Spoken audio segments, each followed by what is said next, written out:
লালমনিরহাটের পাটগ্রাম উপজেলায় শিশুদের বিনোদনের জন্য নির্ধারিত কোনো জায়গা নেই।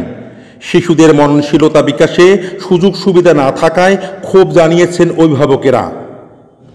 উপজেলার বিভিন্ন চাকরিজীবী বাবা মা সাপ্তাহিক ছুটিতে শিশুদের নিয়ে বেরোতে না পেরে বাড়িতেই সময় কাটাতে হচ্ছে। পাটগ্রাম পৌরসভা হল প্রথম শ্রেণীর, তাই উপজেলায় সরকারিভাবে শিশুদের জন্য একটি জায়গা নির্ধারণ করে তা উন্মুক্ত করে দেওয়ার দাবি জানিয়েছে বিভিন্ন পরিবার।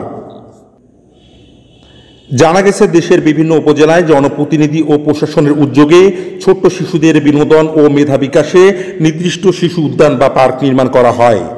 বিনোদনের জন্য বেঞ্চ, খেলার জন্য বিভিন্ন সরঞ্জাম, দোলনা, চক্রাকার সিমেন্টের তৈরি রিং প্রভৃতি রাখা হয়, যেখানে বাড়ন্ত শিশুরা বিনামূল্যে পার্ক বা উদ্যান ব্যবহার করে বিনোদনের সুযোগ পেয়ে থাকে।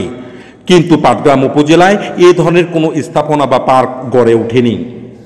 অনুসন্ধানে পাটগ্রাম উপজেলা নির্বাহী কর্মকর্তার বাসভবনের পিছনে বিনোদনের জন্য বেঞ্চ, খেলার জন্য বিভিন্ন সরঞ্জাম, দোলনা, চক্রাকার সিমেন্টের তৈরি রিং প্রভৃতি দেখা গেলেও তা ব্যবহারের অনুপযোগী।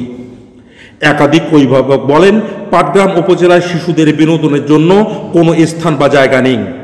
একটু সময় কাটানোর মতো পরিবেশ না পেয়ে শিশুদের নিয়ে বাড়িতেই থাকতে হয়। এ ব্যাপারে পাটগ্রাম উপজেলা নির্বাহী কর্মকর্তার সাথে যোগাযোগ করা সম্ভব হয়নি।